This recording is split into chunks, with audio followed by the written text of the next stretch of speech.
Now, happy belated Pokemon Day to everyone here, and also with you. And also with you. And Yes. also with you. They released the Gen 10 starters, and they're adorable. Now, Kamish is a long-standing non-Pokemon person, but I have dropped in the show doc, Kamish, pictures of the three starters. There's the grass starter, the fire starter, and the water starter. And Kamish, what I want you to do is to describe how they look and give me your name for them. So this is just like Friday on the timeline all over again? Yes. Okay. So just stuff that I have no idea. Yep. That's fine. That's the point, actually. Okay. Okay. I Starting with the leftmost one, describe. Okay, it is an angry looking Tweety bird with like leaf for a beak and eyebrows. Mhm. Yes. Sure. What do you think its name is? Oh, What do you think? Leaful. Oh, what was that? Okay. Leaful. Leaful. Oh, I like Leaful. Okay. That is Sure. actually a good Pokemon name. Yeah, That's a Hit good Girl, what is the name of this cute bird? That is Brout, and I Okay. love him. He's so angry. It is Eyebrow and Sprout together. Brout. Sprout. Okay. Sprout. There you go. Then number 2, Commission the Center. It looks like it's orange. It's like the sun. Yeah. Like the sun, but it's orange, and then there's like a dog face with the tongue sticking out, but it kind of could be like a lion thing too because it's a mane or whatever. I don't. Yeah. What are we calling this? I mean, I have no idea what to call this thing. You can name it whatever you want. If you want to say this thing's name is Steve, that's fine. I just need you to give it a name. Man, I'm like drawing a blank. I'm like not creative at all right now. It just looks like it's I'm just gonna call it Fluffy Husky. Whatever. That's I like it. Arthur? Yeah, orange Fluffy Husky. So, question. Mhm. In a Pokemon game, right? Mhm. And I've like I said, I've only ever played Pokemon Go and very briefly, but in the typical Pokemon game, right? Obviously, these Pokemon all have like species names. Mhm. Do you name like the individual ones you catch? You can. You can. Okay. And there's a name grader who will judge your names. Damn. Yeah. I feel like maybe we should have that for people though. Like, you should never be able to see what your name was graded, but the parent, like when they submit it, the parents like go to set up the birth certificate, they should get that feedback. That is like low key a thing in countries that aren't the United States. Like there are in a lot of Europe, there are names that there are legal restrictions with which you have to abide to name your kid.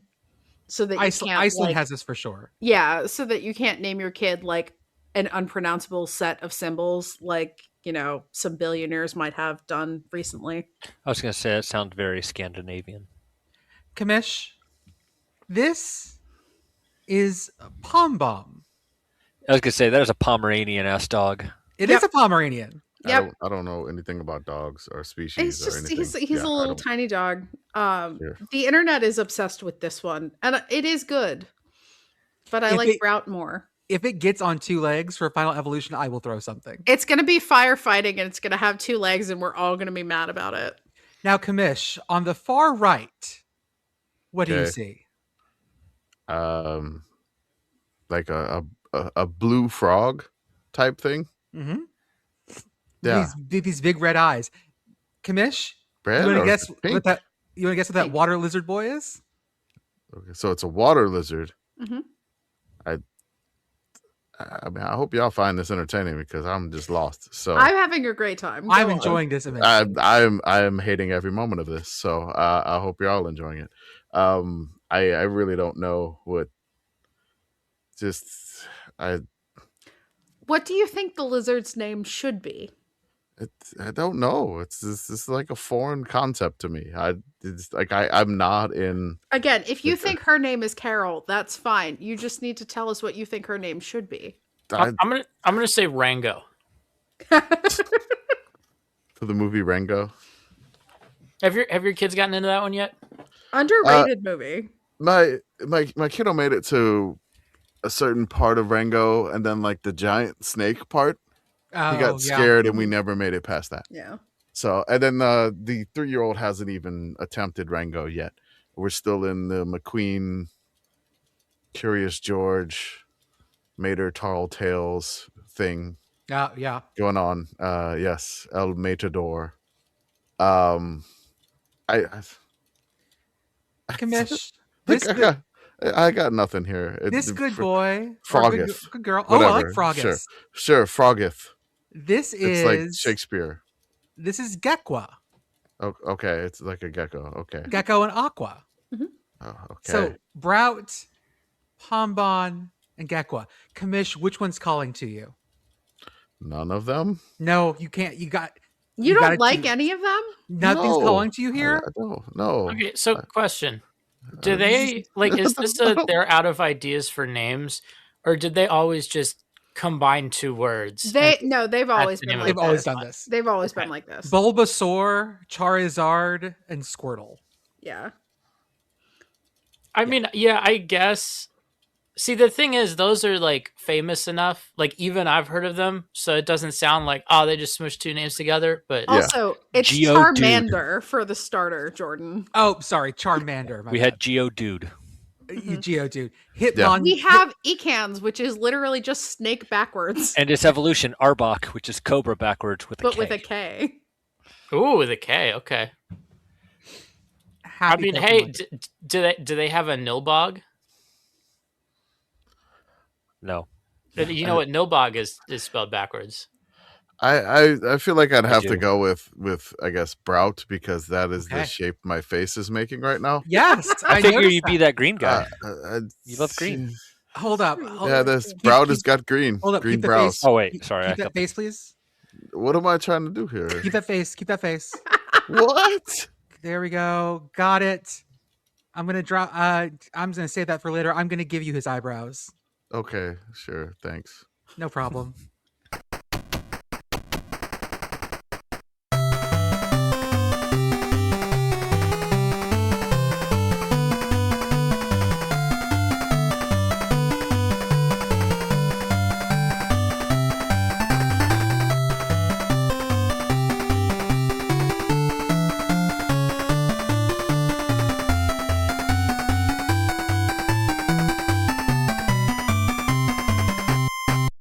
Welcome, everyone, to the Signals Community Podcast. This is our podcast for the evening of March 1st, 2026. This is March. It's March. Oh, hi, Oh March. man, I forgot about that thing. Yeah, no, John Rothstein is out of hibernation, everybody. Congratulations. There'll be This 6 is how more weeks little of I've Rothstein. paid attention to college basketball this year.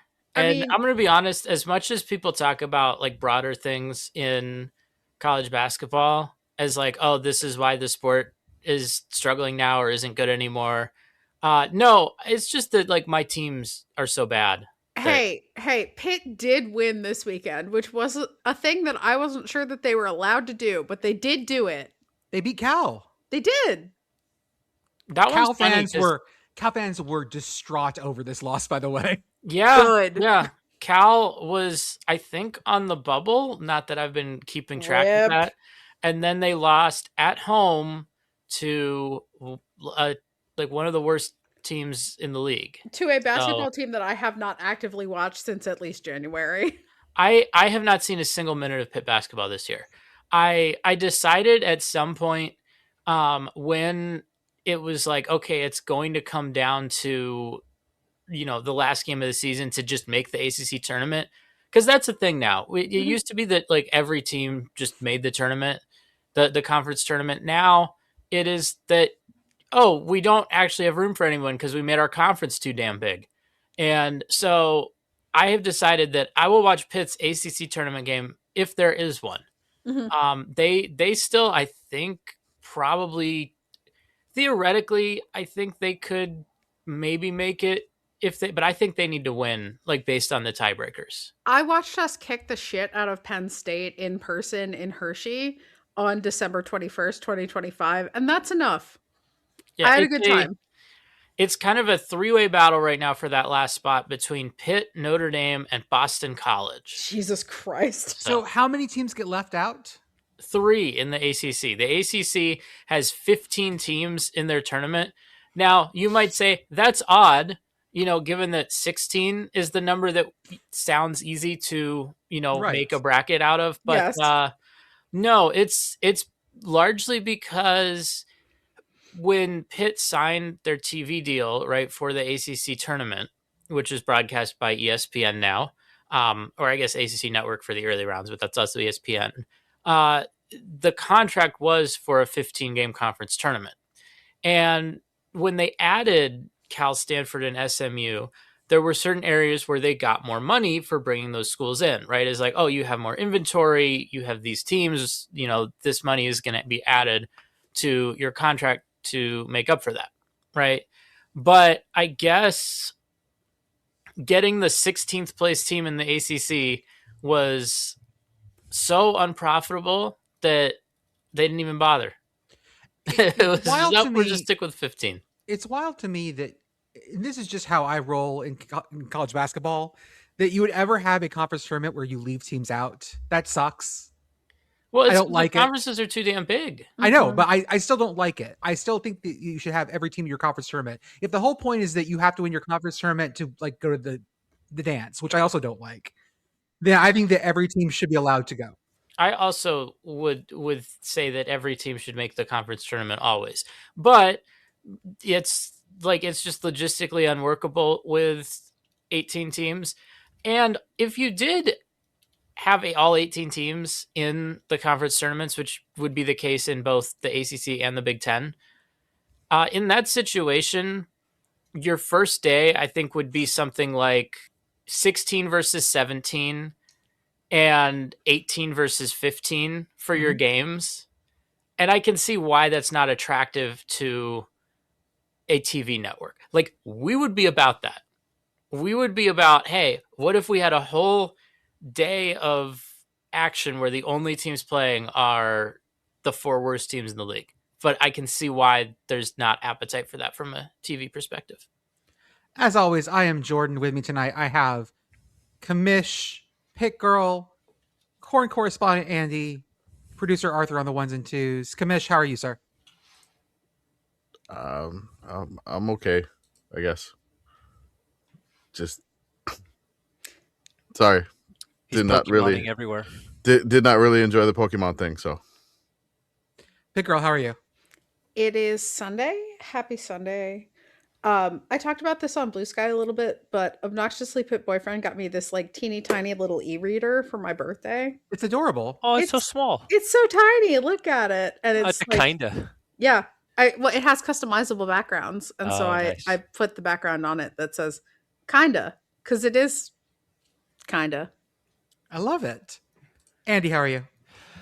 Man, I taught 2 fitness classes this morning. I walked a corgi over 3.5 miles. I played a game of broom ball. I'm tired. That is Jesus. so far on such little legs. He's a herder. He loves it. Oh, they're talking about Andy. Oh. It's like, that's No, neat. no, My no. legs aren't little. I meant the dog. I have normal sized legs. You do. We're not getting into height discourse on this podcast. I have to make an apology. I got dragged on Maine for good reason. The Atlanta Hawks are having a Magic City night, promo night. Magic City is a very famous strip club in Atlanta. No dancers at the Magic City night, by the way. And I was just going through, this was totally separate. I was like, I wonder what their menu looks like. Because strip club menus tend to be interesting, buffets and whatnot. And I found that they had this menu that says, the reason you are here, wings. And I tweet out, or Blue Sky out, I need to find the person that calls in a go-to order from wings from a strip club. Yeah. So you posted this about Magic City. Yep. And you didn't think at all to like do any sort of research. Like, No what do thinking, just people go to posting. Magic City for? Like, I it mean- says on the menu that's the reason that people are here. Yeah, We're well, not really But joking. that could really be like a wink, wink. like there are so many places that have that kind of thing over their menus. That's Like, like, th- people like- who read Playboy for the articles. Right. This is a giant wink wink thing to me. Yeah, but nobody reads Playboy for the articles. Whereas their whole, like, the whole reason I know Magic City specifically as a strip club is that their reputation is that the wings are legitimately that good. Didn't Hunter S. Thompson used to write for Playboy? Like, I think people Yeah. did Yes. actually used to read Playboy for the So did Noam articles. Chomsky. So did Chomsky. So did a bunch of people. Okay, one of those people is in the Epstein files. Yeah, shit. Sorry.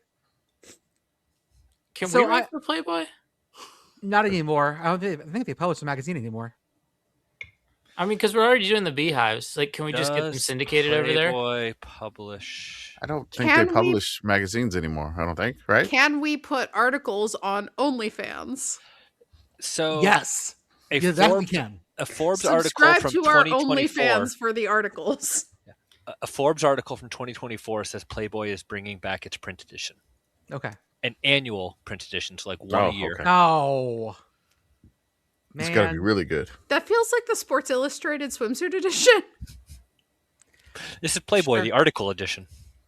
I So mean, listeners, I- if you're I like will, I will just point out with OnlyFans, like, the thing that is stopping us from posting content on OnlyFans is that it's a terrible deal for you unless you're posting content that you can't post anywhere else.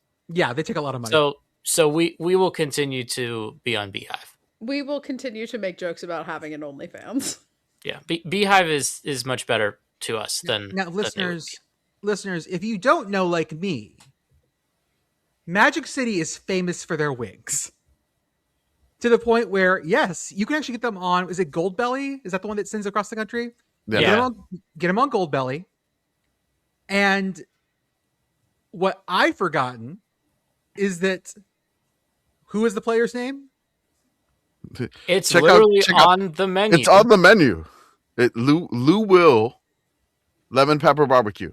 Okay, So Lou Shit, it's Williams. Uncle Jeff too. Lou Williams Yes. broke the COVID bubble in the NBA to go get some wings from Magic City. Yes. It was a huge thing, but In my defense, I was on lots of painkillers that year. it's fine. So I don't remember this at all. So when I post this, I am being 100% legit, not ironic. I am just going, who goes to a strip club for wings?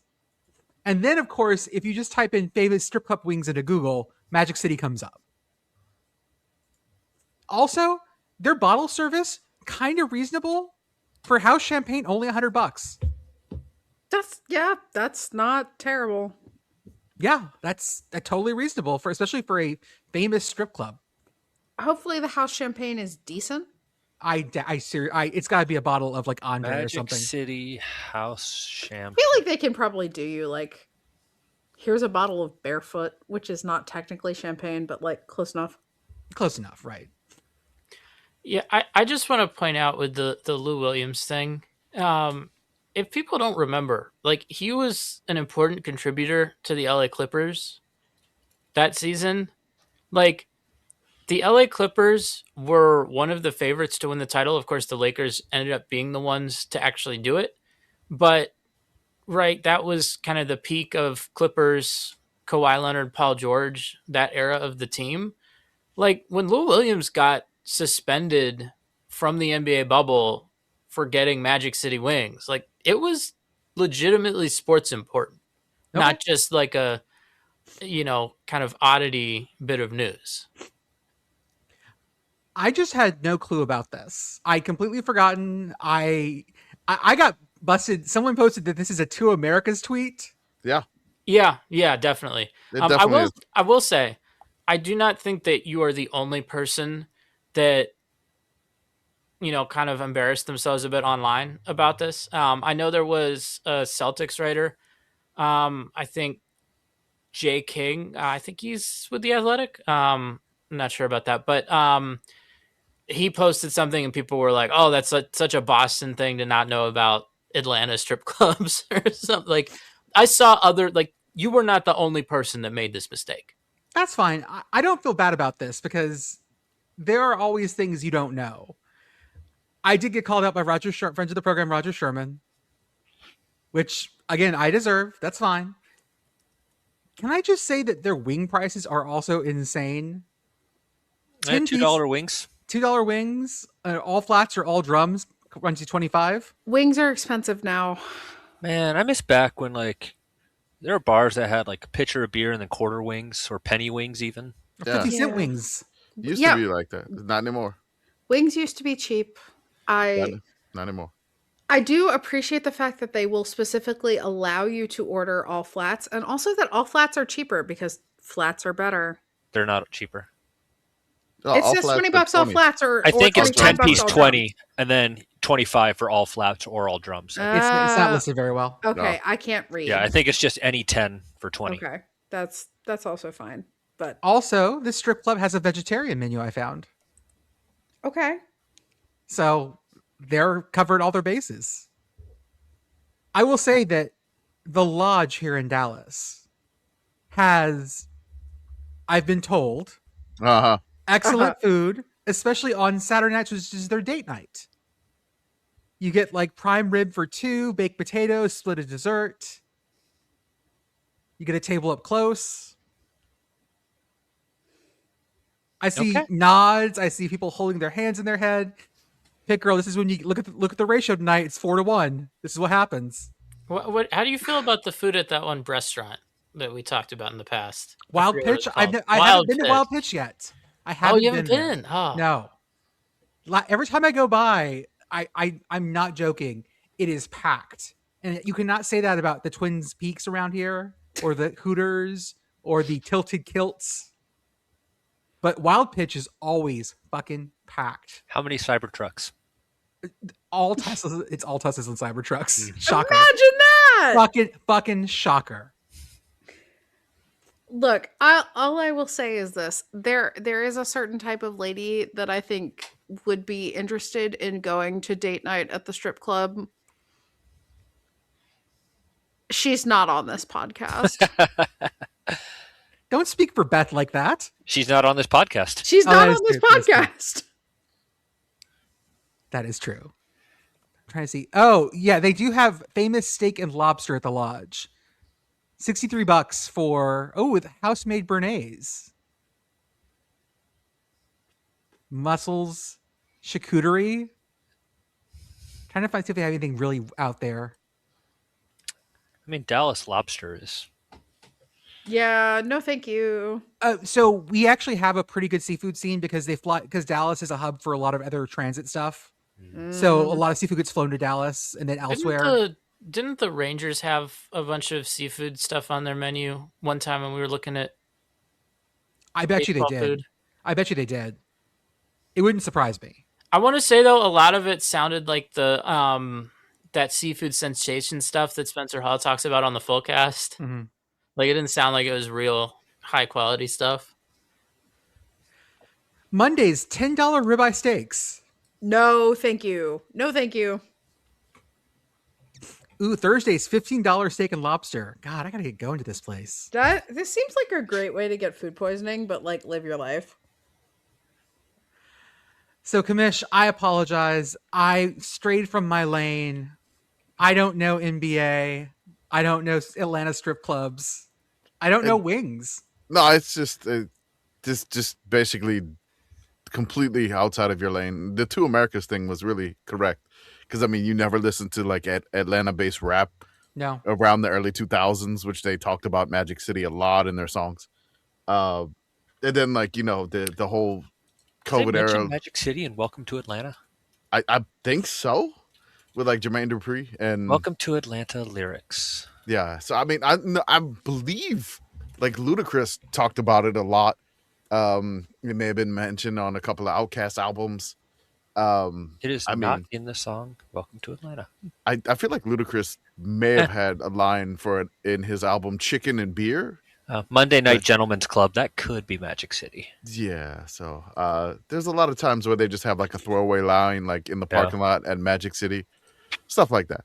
But I think my favorite thing was when was it recent? Was it Charles Barkley that said that he got like a stipend for $975? No, was it Emeka Okafor? I don't remember. I remember I the can't- story, but I it don't was an remember who NBA it was. player that Yeah. said he got a stipend for like $975 for a day, and he just spent all $975 at Magic City eating wings and being entertained. You know, good for him. Yeah, It's good to have hobbies. stipend at Magic City. Hey, you can get bottle service for Fireball for $150. I cannot imagine being like, "Hey, I want bottle service. Get me the Do you your want to finest make an Fireball." extremely bad choice tonight? I Here's mean, an entire fifth of Fireball. if I'm at a strip club, like I'm there to make a bad choice. But like a worse choice somehow? I look, I just typed in like basketball players spending stipend at Magic City. Ron Artest said he and his teammates withdrew $150K each before going out to Magic City. Jermaine Dupri 6 months ago says he spends $10,000 a week at Magic City. Jesus. I can't remember what it is. You know, that the Magic City Monday thing. The per diem, I can't find it, but it was a player that said in his college days that he spent his entire like $975 at Magic City. Well, I have learned something. I will share it with my class tomorrow when I go teach. Oh Lord. Really? You have to prove to students that you keep learning no matter how old you are. And I've learned something. Hey, what more do you want from life than to learn something every single day? I had to apologize like below your post, but we were still getting quote tweet dunked to hell. Yeah. And I was just like, hey, you know, commissions explained to Jordan about, you know, Lou Williams and the lemon pepper wet and all that different flavors. And I was like, you know, he went to an Ivy League school. He was not properly seasoned. Mm-mm. So I It's am the naked wings. What are battered wings? fried. Probably deep fried, like Deep fried dipped and in battered. batter and deep fried. Yeah. Oh, okay. I've never considered that. Mhm. Wait, you've never had deep fried wings? Not that I've never had them dipped in batter, but I've had them. not battered before. Yeah. What? Oh, okay. I mean, Do you- why do would you- you do that? 'Cause do you then sauce don't them get as well? that- Yeah, like after. What kind of batter are you putting on them? Like a beer batter? It's No, that's kind too of chewy. it's like Popeyes does it. They have Popeyes wings like that. Oh, do they? Where they're battered. Oh. Yeah, Okay. I Oh, I don't know didn't if know. I've ever had wings from Popeyes. I don't ever had They're wings pretty from good. Popeyes either. I will give it to you. They are pretty good. They're pretty good. You know, There is a new Googling Popeyes near my Yeah, house. Popeyes, bone-in or boneless. And Yep. the bone-in wings they're craggly. Like they had a ghost pepper one, which was whoo. What's the Man. craziest place that you've gotten wings before? Because I've had Taco Bell wings. I've had the Taco Bell wings too. Oh. why would you do this? They were boneless wings. They were chicken nuggets. They were good. Okay, that's No, those I aren't got- wings. I got bone-in Taco Bell wings. Wait, Why did would I, you do that? Did the I idea have those? I don't think I did. the idea of Taco Bell selling anything bone in is shocking. Frightening. It was like a really limited time thing. I can imagine. I mean, I've had gas station wings, but I I but don't it's even- but in New Orleans, it's a thing. Like it's a gas station with wings. It's just like it's like a restaurant inside this freaking gas station. I mean, there was po' boy shops inside of the gas stations, man. It's just I don't know. I can't think of a weird place where I've had wings. I mean, Sheets From? has bone-in wings. I Yeah. have not had them. Yeah, I mean, it's a gas station thing. It's just like you would just pick up like you get some gas on the way home. Just pick up like a 12 piece. Does Bucky's And- have wings? I don't think they do. I don't I think didn't so. I didn't see wings from Bucky's Okay. the last couple I times I've been do. there. I do not recall seeing them. I would like to take this moment to again register my frustration that the Bucky's in Virginia on 81 doesn't have kolaches after 11 a.m. That's wild. I'm still so mad about it. I missed them by like 15 minutes on my way south. But also in the wing discourse, I'm just thinking about the wings from the soon to be dearly departed bar Hemingway's under towers in Pittsburgh, in Oakland. Hems going soon. Gonna miss you. That's all. Chris Vanini posted that the NCAA Rules Committee has proposed several things. First time targeting offender doesn't have a carryover suspension to the next game in the second half. Okay. Sure. Okay with that. I'm good with that. Like if you're not like a repeat targeter, it's like, oh, you've targeted too many times, you don't get the break. Okay, This Sure. will not stand. Okay. Offensive PI is 10 yards. Was Sure. it 15 before? Must have been if they're changing it. I feel like that's like one of the least called penalties. I know. Offensive That's why pass you should. interference. That's why you should always fucking do it. It was 15 in college. It was yes. 15. Okay. Always fucking OPI. No one's going to call it. Okay. So it matches a holding penalty. Okay. Now, Pick Girl. Mhm. You may have heard of this rule before. Yes. Players must wear leg coverings from the top of their shoes to the bottom of their pants. Justice for the Juan Price rule. I've been mad about this since 2016 or so. Listener, I think I told this story on a Patreon pod recently. I'm going to tell the story again. Pitt had a defensive end named Juan Price, spelled with an E. The E is silent. Just go with me. And in 2016, he was A, really good at what he did, and B, wore his football pants rolled up with the knee pads rolled up inside the knee pads so that he was following the rules, but his knees were exposed. There was an SB Nation article about him, about his short shorts in 2016, 10 years ago. And the NCAA made a rule after he did this, fully compliant with the rules, saying that you weren't allowed to do this anymore. Okay, cool. Rule exists. Fast forward 10 years and everybody is doing this and the rule exists and there is no enforcement. And now the NCAA has finally decided that they're going to remember that this rule exists. And I'm glad. I don't even really care that much either way. If the rule is going to exist, you need to enforce it, or the rule needs to not exist. Top of their shoe, bottom of their pants. So no sexy calf shots anymore. Well, you can as long as you're wearing something over it.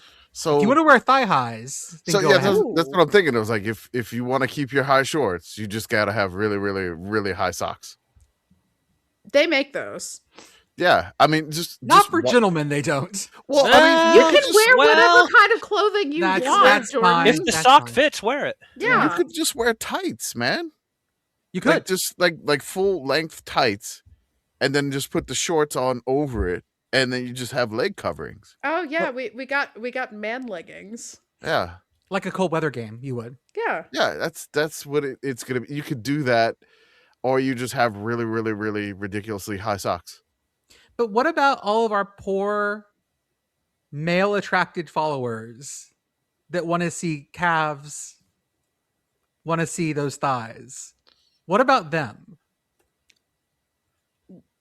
What about them? They don't get to what they want. One, if I want to see that, like, I know where to look.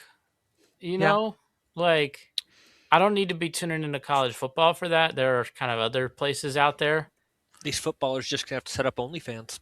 So you're just talking about like some folks that really love short inseam shorts on gentlemen. Yeah.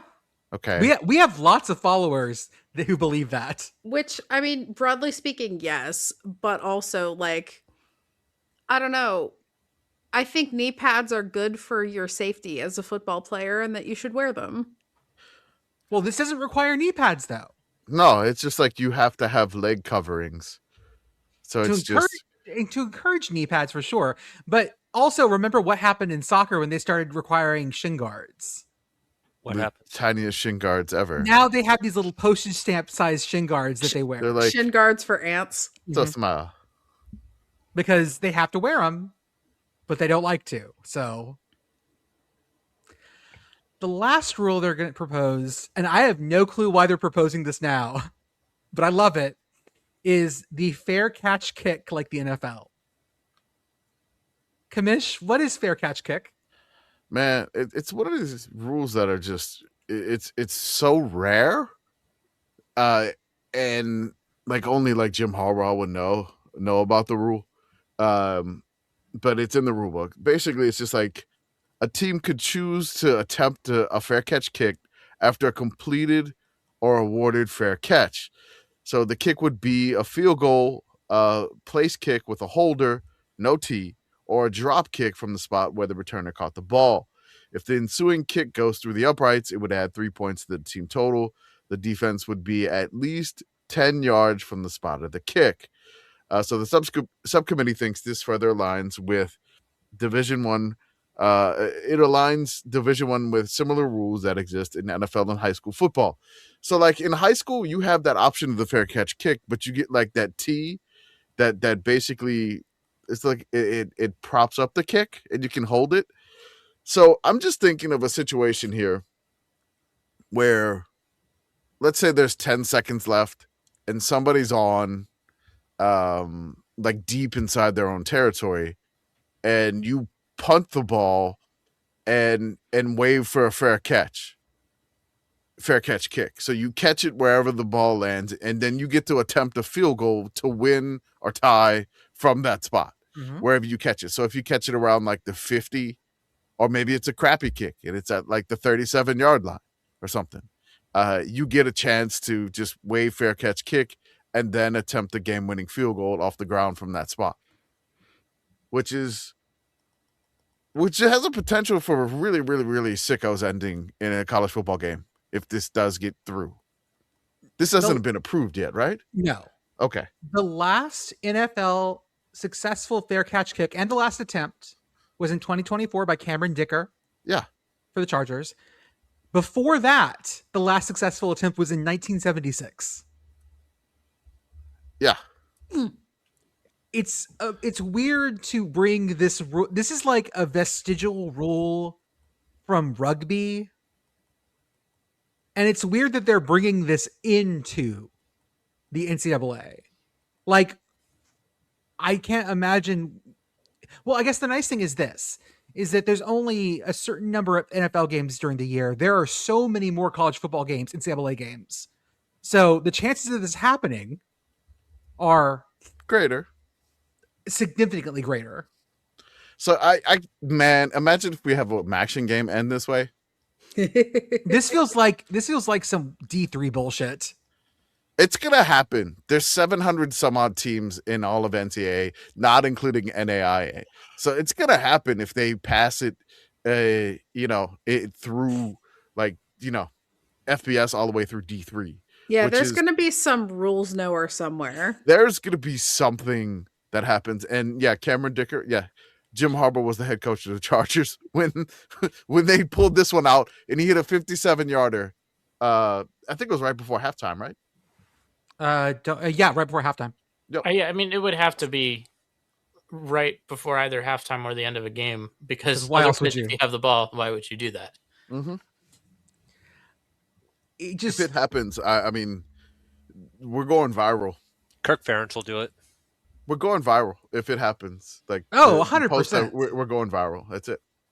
Whatever D2 or D3 school that wants to do this, do you want to be famous? Do you want to be on the internet, the only thing the internet talks about for a day? Do this. Because I promise you, every sports writer will lose their fucking mind. Because the last time this happened, every sports writer lost their fucking mind. You can be famous, D3 school. Oberlin, I'm talking to you. Do it, Oberlin. It would require Oberlin to get close enough to kick it, though, and I don't know that that's going to happen. If they try hard and believe in themselves. So now we have a number dollar value for let's say bottom of FBS jersey patches sponsorships. ULM Second in a, school. in a deal north of $100,000 has got Samaritan's Purse on their badge. Their, what do you call it? Patch, sponsor patch. Samaritan's Purse is a Christian relief and evangelism organization that responds to the physical and spiritual needs of individuals in crisis situations. Kamish? Yeah, I'm not necessarily. I don't know too much about this deal or this organization. Like ULM announced that they helped ULM like after there was a tornado in Monroe, there was like they cleaned up fallen trees and debris in northeast Louisiana. There was an ice storm. They were there working with this organization side by side, and I'm like, okay, this is like a charity thing, but it feels weird to get charity money for like a patch for a program. It's I don't know, man. I don't. It's kind of strange on that aspect of things. Pick girl, get it out of your system. Yeah. So, thing A, president of this organization is Franklin Graham, son of Billy Graham. Thing B, Yikes. yes. Thing B. So, obviously, yes, this organization could be spending the funding that they are spending sponsoring ULM's jersey patches on their mission, perhaps. Yes, you would think. I'm not immediately inclined to jump to nonprofit organizations should spend 100% of their revenue insofar as they have it on their mission, because fundraising is a thing, advertising is a thing. These are things that nonprofits need to do in order to be able to sustainably continue to raise funds. Like, I could do a whole Patreon pod on how nonprofits actually work. I won't, but I could. That part I'm not going to begrudge them, but at the same time, like, I don't know that, and Kamish, please don't take this the wrong way. I don't know that you are getting your investment back in earned media for doing this with ULM specifically. Who are ULM's buy games this year? Great question. Looking that up right now. So I just wanted to say a couple of things here. When it comes to sort of a nonprofit sponsoring some sports entity, now I know that, right, ULM being a university and a public one at that, probably already has tax exempt status, but it is not uncommon to see some like companies, especially as I'm a lot more familiar with motorsport sponsorship, and a lot of times you will see a charity on a race car where rather than the charity paying the race team to put that sponsor on, the race team is donating that space to the charity and then claiming a tax break based on that as a charity donation. So I don't know how that would work with ULM in this particular scenario, but I've literally seen this organization on a race car where that's kind of assumed that that's the thing going on in behind the scenes. Now, the other thing is that, right, I don't know if you remember the now departed Game Above Sports Bowl, where there are sometimes some situations where someone might have made a lot of money, but not really have an entity to actually sponsor something with, right? Like if you have your own company, that company can sponsor. That's great. But like if you just work for someone, even if you have a really high paying job where you've made a lot of money, if it's not your, like if it's like a public company, you can't just say like, oh, like I work here, I can use their name to sponsor this. So it could be a situation where they have someone who just wants to donate or, wants to have some sort of sponsorship. They don't actually have anything of their own to sponsor. So they've chosen this charity to kind of be that sponsor instead. Yeah, I think we can take a relatively educated guess that that's not quite exactly what's going on here. Cause like this is a national nonprofit that people know. Like it is not like Game Above Sports where it was like, okay, this is a thing that exists that is pretty clearly a front for Eastern Michigan NIL, which like more power to you, to be clear. this is just sort of one of those nonprofits where it's complicated because they do good and important disaster relief work, but there are strings attached that not everyone might be comfortable with. Yeah, I'm looking and at the Wikipedia that page, and I there's personally, there's a eh, there is a gigantic section of controversy for this thing, and it's just like Yeah. I'm reading it and I'm just considering saying, oh no, oh no, oh no, oh no, oh Yeah, no, oh no, oh no, criticism. disaster, what a bad idea. Yeah. I'm not. There's Look, some statement of faith requirements. look. There, yeah. So This is not I'm my gonna say favorite this: when I went nonprofit. when I went to ULM, and going from New Orleans to Monroe, Louisiana, was an extreme culture shock. It was one of the weirdest places I've ever been to in my life. I say that, respectfully, and then some parts disrespectfully. It is really, really deeply ingrained in the Bible Belt. It is something that is I would just let you know, like I worked as like a bartender, and I worked at the restaurant where I had to do Sunday lunch, and you would not get tipped, you would get the church cards. Yeah. So there is that nature to it, and that city itself. I'm not saying all of them are, just saying one of the dominating cultures there is associated with that. So it fits overall for the city, I would say. And then the new AD, if you know who that is, from The Blind Side and Ole Miss, and yeah, all that stuff. So it kind of feels like it's a bit of a.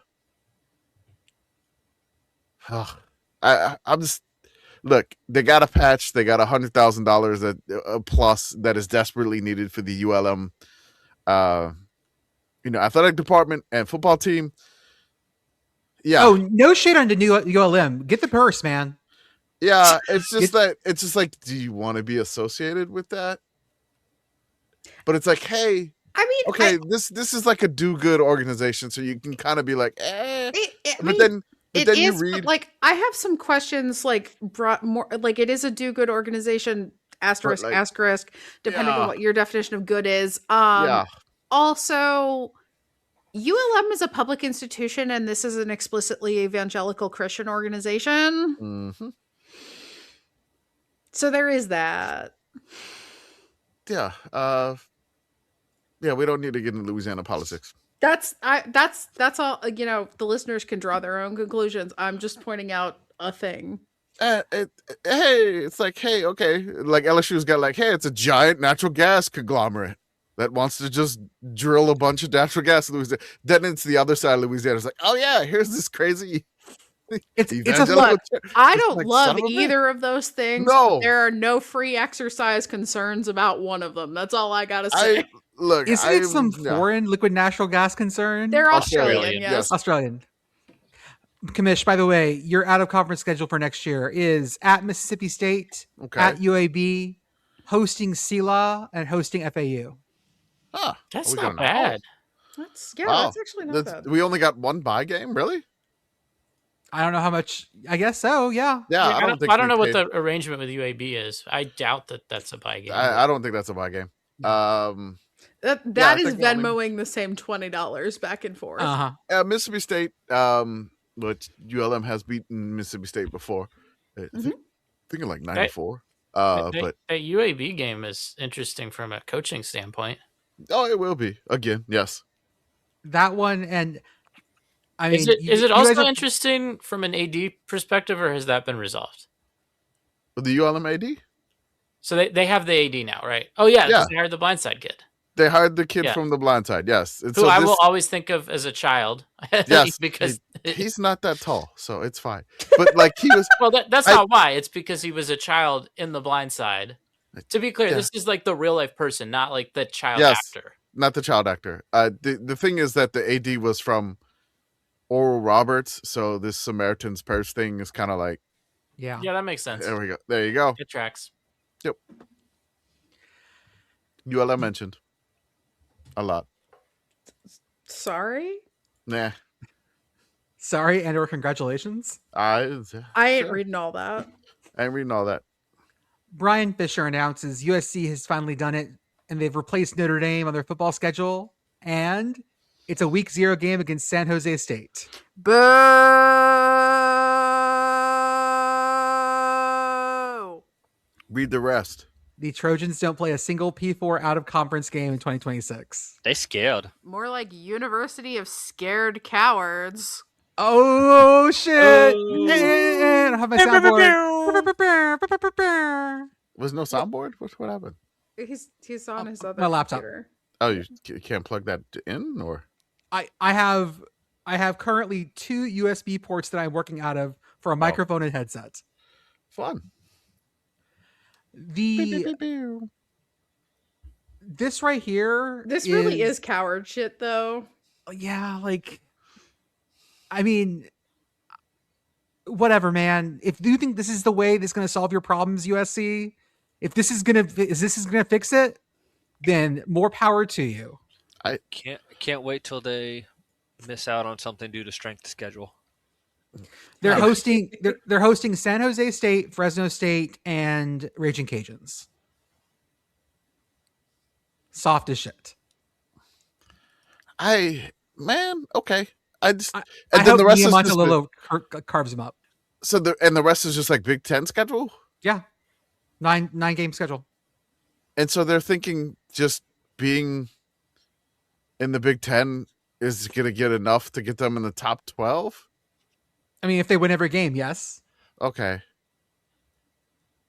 They think that that's enough to be Okay. an at large. If So they think they maybe lose 2 in the Big Ten and like 10-2 is good enough to get them in the top 12. Yeah, Yes. I mean, I also Okay. I would say that, like, if you are trying to schedule someone for this coming season, that's going to be tough to get a power conference team, especially when their big thing was like over the scheduling with Notre Dame was like, oh, we don't want to give up home games. We don't want to be playing non-conference games later in the year. That does limit a lot of the flexibility you have. I wouldn't have expected them to be able to pull a major opponent for this season at such late notice.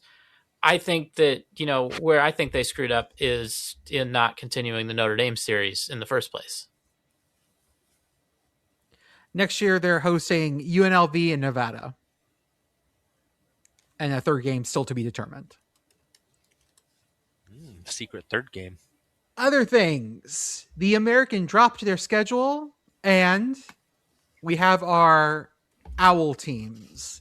East Carolina and Army are facing all of the Owls of the American, but none of them are playing Kennesaw State too. No.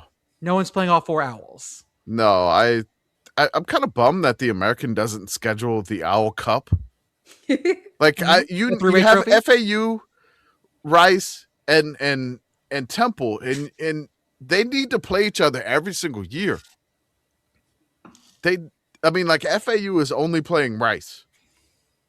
Temple's only playing Rice. What? Add FAU. Come on, man. Let's do this. I need to know which Owl.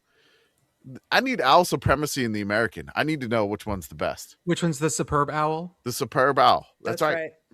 I need to know that. But it's cool that East Carolina, and Army get to play all 3. But like nobody's playing Kennesaw State. Like UTSA did the Bird Gauntlet with like all 4, and they went 3-1. So I'm just curious to see what East Carolina can do, and what Army can do against the Owls. All of the Owls. Rice can claim the Owl Championship if they beat FAU and Temple. I'll give it to them. Oh, so Rice does play all 3. Not Kennesaw State. Oh, But wait. So they do all play each other in this. No. No. Temple Temple does not play and FAU. FAU does. Okay, so Rice that's plays the one that both. we're missing. Damn. Yeah. So But- Rice does play both. Rice can win the Owl Championship. What would we call like the commander in chief, but for owls? The commander in Hoot. No, I got nothing. No. We're going to give me a We'll smile at that brainstorm one. this. We'll get there. We'll get there. The collective noun for owls is a parliament. Oh, If The that's par- helpful. The Parliamentary Cup sounds very classy. It It does. does. does sound very, very classy. You Sounds could have like very- an owl as the stem of the cup. like holding Oh. up the cup and it's Yeah. Yes, like 3 owls. yes, I Yes. love this. I mean, come on, American, have some fun with all these owls here. All right, who's good at Blender? Who can make this? Oh yeah, let me just learn some Blender. We'll be fine. God, I mean, I know we have some listeners who are good at CAD. There's no way we don't have listeners who are good at CAD. that is like 100% true. So, or 3D listeners, printing, yeah. if you would like to design the Parliamentary Cup, our DMs are open. Are our DMs open? You think they're open? I don't know. Try to Definitely. get a hold of us. Like you If can not- send us a smoke signal. if It's not, fine. tag us. Email us. Come on now. Yeah. Email us. Yeah. That's cool. Okay, let's do our ad read while we're here. Okay, wrong screen. Got to get the So right join screen. the Patreon. Drop it in the chat. Yes. $5 a month, get access to our Discord, amongst other things, including special podcast episodes. Kamish just dropped episode 2 of the Drought series for Colombia's 47-game winless streak. What updates do we have from Colombia, Kamish? They've lost all their games. No, but we found out that well, I didn't want to give that away here. then everyone But- fast forwards past the ads anyways.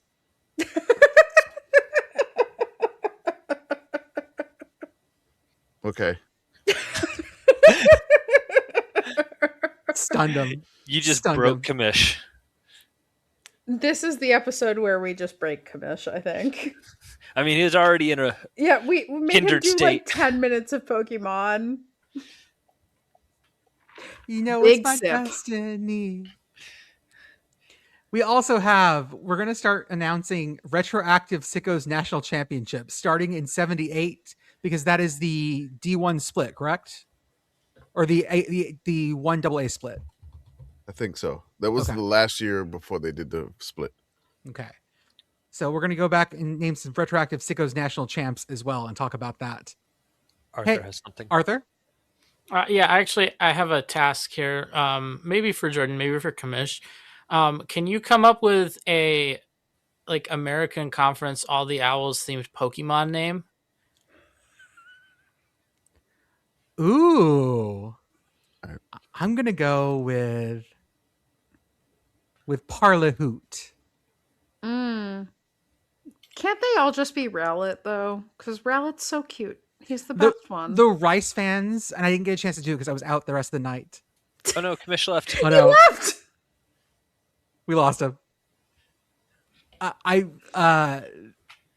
The Rice fans were so pissed off I didn't make a Rice Rowlet outlet. Mm. So I need to go back and do that. Would you like to dress like us? You probably should. We wear home field apparel for the softest, comfiest collegiate apparel. What do we have tonight, gentlemen and ladies? A Temple hoodie that's no longer available. I'm wearing my Evergreen State. That's Country Roads hoodie, and Arthur is wearing his potato hoodie, I believe. This way, Beth is still with us. We have our AB. They're doing their ABA basketball collection, which is great, and also just dropped today new heavyweight hoodies and their retro shorts collection, which looks very good. They're very cute, like little like old school mesh shorts. I like them a lot.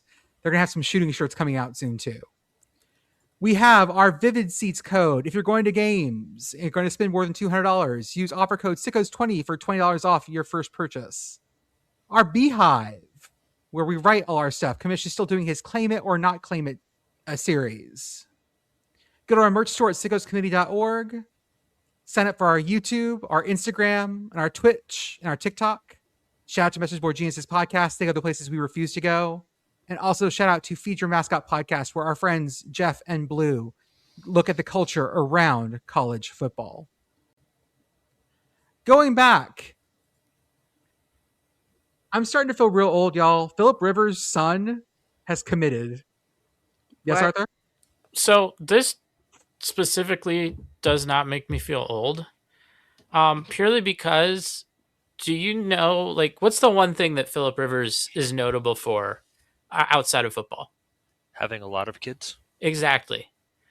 It feels a little weird that this is the first Philip Rivers child we're getting in football. Like, I don't really remember exactly how old everything was, right? Like, I guess he was the same quarterback class as like Eli Manning. But yeah, it doesn't make me feel old simply because I think like, man, I feel like we should have gotten a Philip Rivers child in football by now. Gotcha. He is committed. He's a 4-star and committed to NC State. Is Gunner his first child? I don't know the Rivers children. Let's see. Googling Philip Rivers children. When did that become a name that people give children? Because I feel like that is not a name that you hear of in like historic records or really any time that's not super recent. Gunner Gunner? is his first son. I mean, I think there He has are 3 daughters Yeah, before there are gunners that are like approximately our age. Right. Yeah. Okay. So yes. What'd you say, Andy? This is his first Gunner son? is his first son. Yeah, he has 3 daughters before Gunner. Oh, okay. That'll do it. Yeah. Okay. That's 9 is so many kids. That's a lot. 9 is so many kids. Almost a whole side of football. 7 daughters and 3 sons. That is 10 children. Jesus Christ. Became a grandfather in 2024. Oh, he really is Old Man Rivers. Okay. Commission's back. Missed you. How do you feel about Philip Rivers' kid being quarterback at NC State? When Dave Dorn leaves, Phil Rivers is going to take the head coaching job. Okay. Did you know that Phil Rivers is a grandfather? Yes. I didn't realize he had 10 kids. He has 10 I- children. He is also an advocate for chastity before marriage, per Wikipedia. Good for him. So like his kid's going to be 18, and I'm just like doing the math, like where I would have been, Yeah. because I'm basically the same age as Phil Rivers, and I don't know. You could be a grandpa.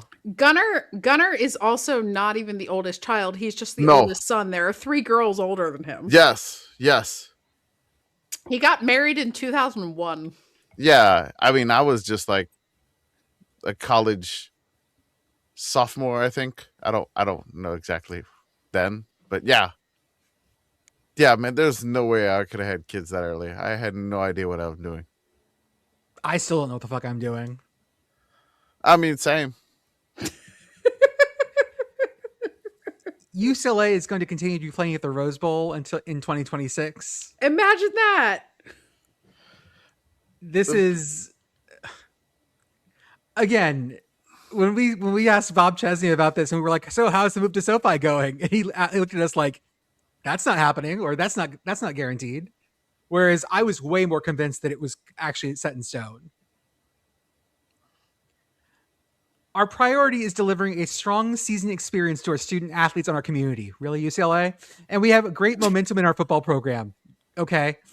During this unprecedented time in college athletics, UCLA will always be guided by what is best for our student athletes and the Bruin community. Okay. Sure, UCLA. Their lease stretches into the 2040s. Yeah. So like the Rose Bowl was like, we're gonna sue you, and just them even thinking about moving the SoFi like drew a lawsuit. And so, I mean, if they're stuck there in the 2040s, I mean, we'll see. The guy that was really pushing for the move was the one that basically, I guess, resigned because he was bad at money, and he admitted that, I guess. The chief financial officer. Oh, he absolutely admitted that he was bad at money. He did. Imagine being a CFO and being bad at money. It's easier than you think, apparently. Yeah, I mean, it really is. Is this a Peter Principle thing? Yeah, you keep failing up. You keep failing upwards, or you get promoted till your level of intelligence, Incompetence. incompetence. Commish, Drake football news. I mean, Pioneer League. Big stuff here. This is big. They hired Matt Walker as their head coach. Listeners, if you don't recognize the name, you recognize the work. He was at Wisconsin River Falls this past year, where they won a national title in D3, and is now headed to Drake in the Pioneer League. So already used to not doing scholarships. Yep. This is all Rutgers' fault, by the way. Well, because Rutgers is playing Infinity's Gauntlet with FCS head FCS coaches. coaches. Yes. All roads lead to Rutgers. It's true. It's the beginning of the sport. their one national title. Are you giving them credit for Commish? Do you give them credit for that national title? Yes. They split the series with Princeton. Oh man. There was the only two teams. They both win it. Enjoy. I like how does Rutgers actually hang that banner? I need to know this. I think so. They have to, right? They have to. It's not unclaimed. Rutgers does claim it. Okay. Like the Rutgers Wiki football. Yeah, they do claim it. Amazing. Rutgers Wiki sounds like the most cursed website ever. Yeah, claimed 1869 National Football Championship. Yep. Yeah, claim it. Yeah. I like how, it wasn't even the Rutgers Scarlet Knights at the time. They were called the Rutgers Queensmen. oh, that was before they were the Chanticleers too. Queensman kind of hits though. I like that a lot. I like Chanticleers, but they didn't want to be chickens. Which fair enough, but like Scarlet Knights just sounds so. it's just kind of mid in the same way that I think UCF should go back to being the Citronauts. Mhm. I love the Rutgers. It's just like they played Princeton 2 times, splitting the series, 1 game each. The team had no coach and was captained by this gentleman, William J. Leggett. So, again, they say Shiano's the only one that could win a national championship at Rutgers. I mean, maybe they got to go back to no coach. Player coach. Go back to player coach. Player coach. The Big Ten basketball tournament is around the corner, and last year and the last couple of years, they have done themed foods for each team. So here's what we have here. For Arizona, they have mini chicken chimichangas. Arizona State, Sparky's smoked boneless wings. We've talked about boneless wings and our issues with those. The Baylor biscuit sliders. The BYU Cosmo churros, which is just a cougar tail. No, it's different than that. Cougar tail's a donut. A cougar tail is a donut, but I can see You can churro that. you could Yeah. churro that donut. Yeah, I'll give you that. Everybody's like, why is BYU got churros? I'm like, yeah, I forgot about the cougar tails, man. Something scarily called the UCF Citronaut drink. I assume it's Tang. Yeah, I'm like interested. If we're extremely lucky, it could be like an Orange Crush. I was hoping it was gonna be like an Orange Julius. So I saw a picture of it, but I can't. I found it. But It it looked is- like it was last year's. Oh, this is from like 2018. They've done Yeah, this I before. haven't seen the ones in like. Orange I soda haven't with se- vanilla ice cream bar. Yeah. Okay, I'm into that. Yeah, it's an orange float. So fuck like with that sounds good. church punch almost. Yeah, I would fuck with that. Like I haven't seen photos. Like they gave us photos, and then like on the Big 12, it's just like listing stuff. But like I'm waiting for the photos to drop of this. I these posted a things. photo in the chat. Of Yeah. the old one. Yeah. Let's see here. Scrolling. Okay. Oh, sorry. I Oh, posted yeah. it in the. No, yeah, Right that looks Oh, yeah, good. yeah. I'd fuck with that. Yeah. No, I'm into the idea of like float, but it's orange soda. That sounds nice. Okay, best flavor of Fanta. Go. I've only had orange. European orange. Yeah. I'm probably with you on that. I've Not only gra- had American not grape. orange. Not grape. American Fanta is terrible. I really wanted to like lemon European Fanta, but orange European Fanta is the best one. Do they sell the pineapple one in the States? I don't think so. I think they do, but No, I've you- never had it. You Okay. can get it. It's obviously not as popular as like orange or grape, but I've seen it. It's not impossible to find. I feel like there's also like a blue raspberry one. I don't know. I mean, honestly, I can't remember the last time I had Fanta. It's one that always is really only tempting to me when I'm at a Coca-Cola Freestyle machine because I don't really want to get a soda like that that's full sugar. But if it's at the Coca-Cola Freestyle machine, you can get like all of them with like a sugar-free variant. But if you're just like getting a bottle or at like a normal soda fountain, then it's just Fanta, and I can't do that. I don't think I've ever had Fanta. Not even like American Fanta. No, I mean, American Fanta is just like orange soda. The Fanta in- girls didn't do it for you? it didn't really have it in New Orleans growing up. It was they had a local soda called Big Shot. It was like this dude in a top hat, or like a bowler hat with like a cigar, like selling you soda. Wait, what? To be a big Big shot. big shot. You had to be a Sorry. big shot, yeah. Big Shot soda in New Orleans. That was the thing. And then I moved here to San Antonio, and it's Jarritos.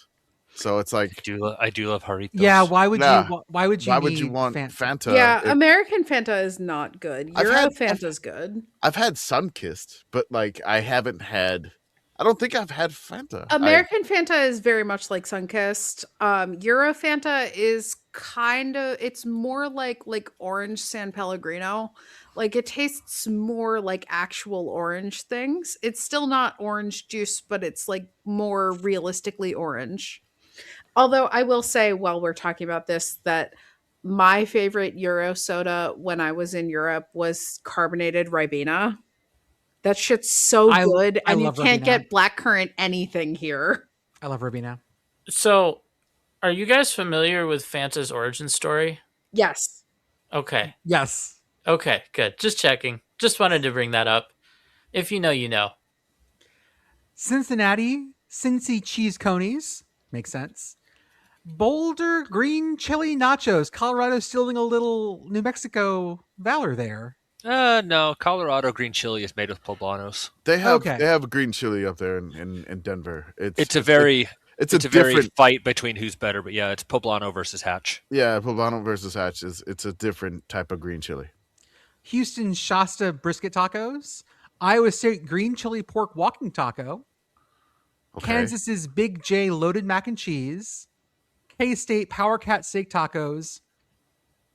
Or Oklahoma State Orange Power Pizza.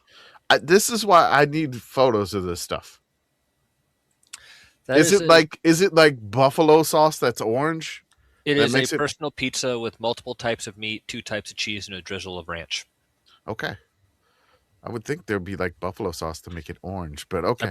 I believe last year it was pepperoni and sausage. Okay. So is the orange the grease?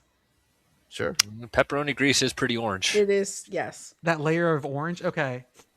TCU Cowtown loaded tater tots. Okay. Texas Tech's The Matador Melt. Hmm. Utah Majuris Special. Now, Commish, you had to look this one up. Yeah, what is It's this? so the Utah had a famous basketball coach, rest in peace, Rick Majerus. Okay. He was famous, like he was a bald gentleman, bit on the hefty side, and he was known to put big quantities of food down, and just a great, I guess, like legendary coach for Utah. Also, he used to like eat a towel essentially on the sideline, kind of like Jerry Tarkanian of UNLV, and so I was afraid of what this could be. Did you because say a I'm like- towel? Yes, a towel. Like he used to bite a towel, like Jerry Tarkanian did with UNLV.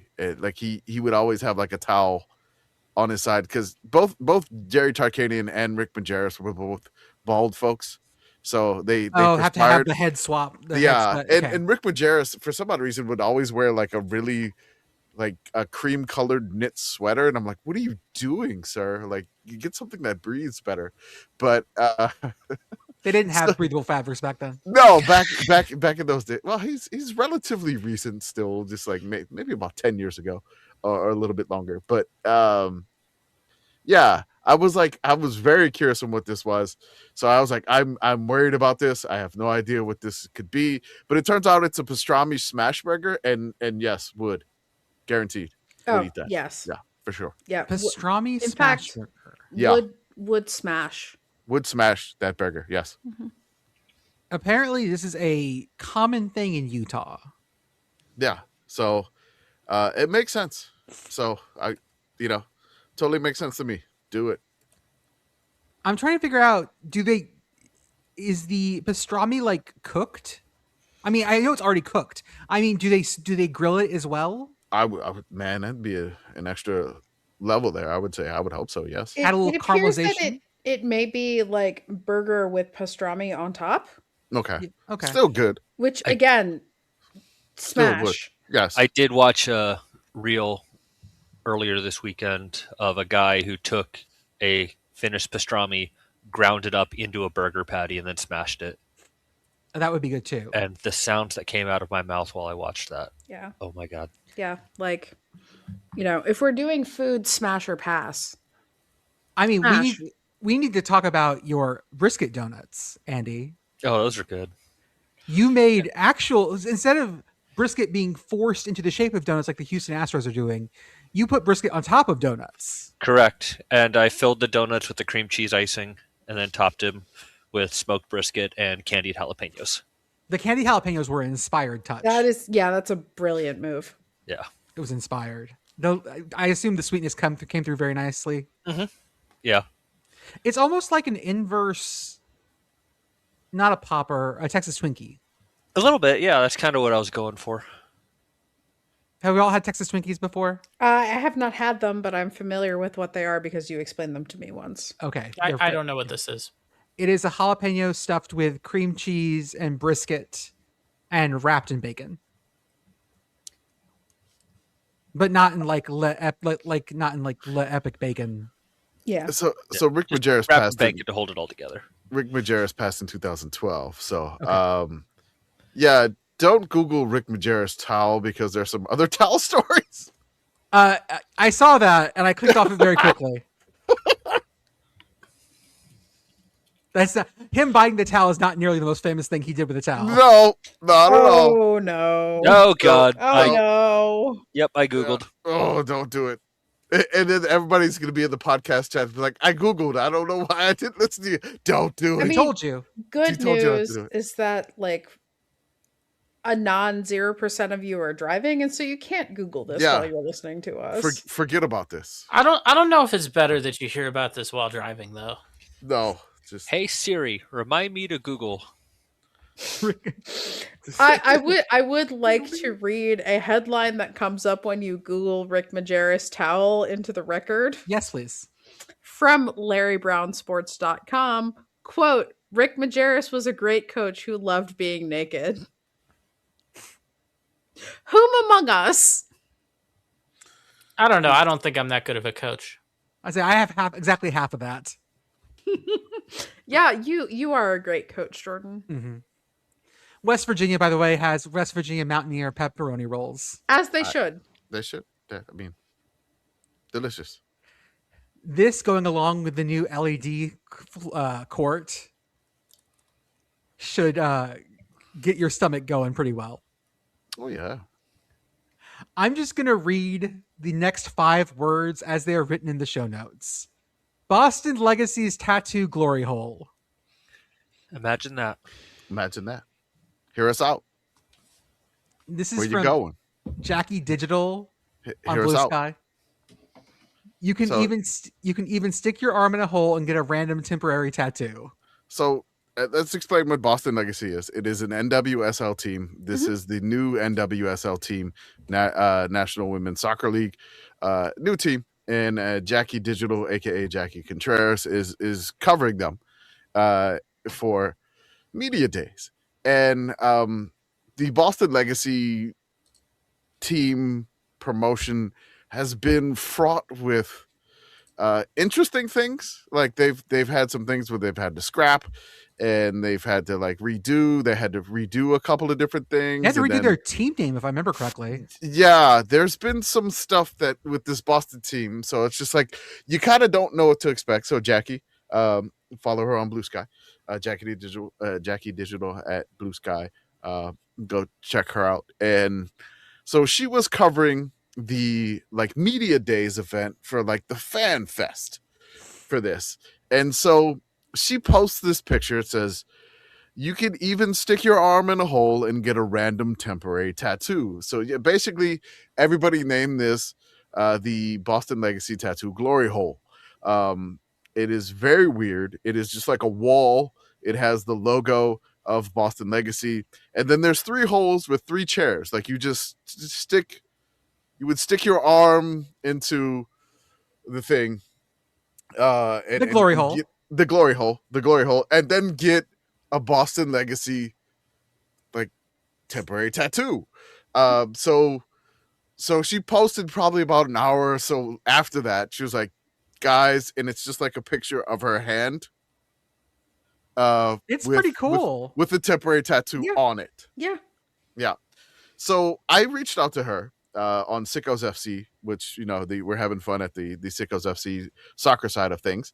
So I was like, "Can you give me a quote to like sum up the experience of getting this tattoo in the Boston Legacy Tattoo Glory Hole?" So she was like, "Okay, so yeah, odd experience. Some fans suggested I go try it near the end of the event. There was like 30 minutes left, so only one seat was filled. I went over and asked the person getting hers done if you literally just stick your arm in, and she said yes. So I sat down, put my arm in. 2 hands took mine and started dabbing it with tattoo/water. Honestly, took a minute longer than expected. They must have been thorough. Once they let go of my hand, I said thank you into the void of the hole because that's what you're supposed to do, right?" Okay, I don't know glory hole etiquette, but I believe saying thank you is appropriate. Thank you, sir. May I have another? Mhm. I look, man, I don't know what, but this went viral on Blue Sky, and of course I posted the Lonely Island sushi glory hole. I mean, I'm yeah. gonna be real. I would put my arm in the hole.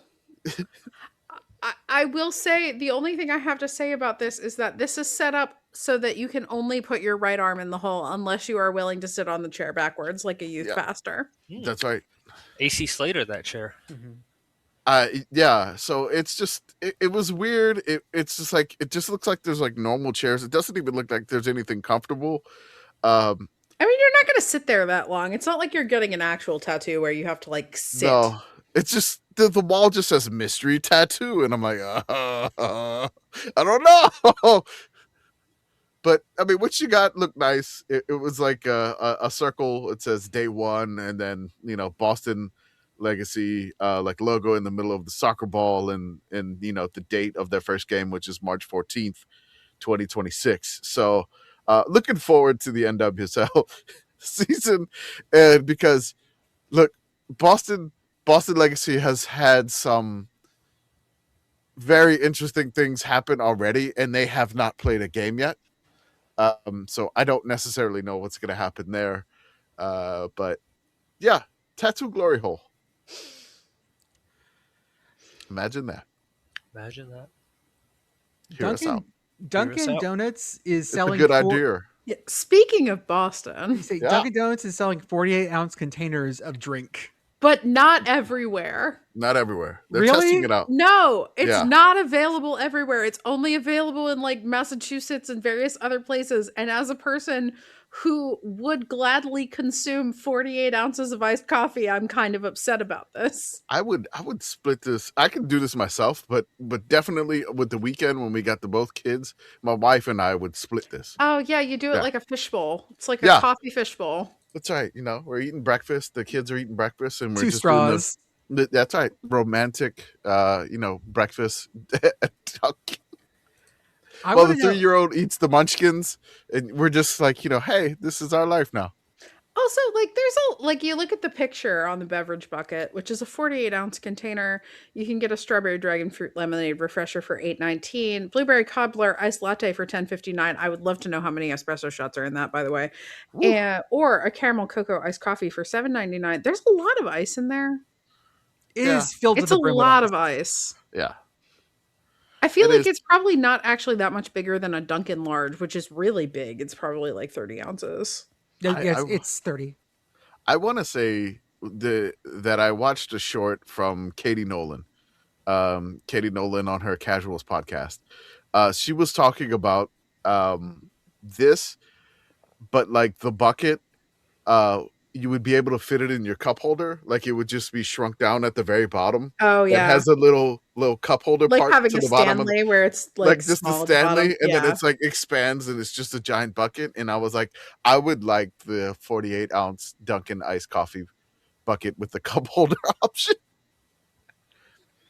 I would get, if this ever comes to San Antonio, which I love San Antonio, because a lot of the times the fast food places that we have here we're like the test market where we had the Chick-fil-A chicken and waffle thing, which I don't know if that went over well or whatnot, but the chicken and waffle chicken, and then we have like a bunch of random stuff, except we don't have a Waffle House, but Oh no. Yeah, nearest, Austin's the closest one. nearest one's Austin, but Oh. there's something to this. I'm like, bring this here to San Antonio. I guarantee you, like, you would sell this like crazy. Like, give me a bucket of Dunkin'.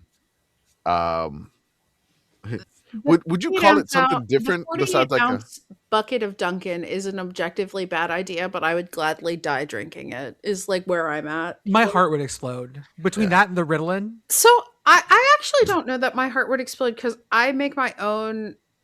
I make my own cold brew by the gallon, Yeah, and people have told me that it is jet fuel, and I usually drink it between 20 and 30 ounces at a time. So I feel like I would do okay. I mean, But also, that's just so much coffee. if it's just iced coffee, yeah, I can handle that. No problem.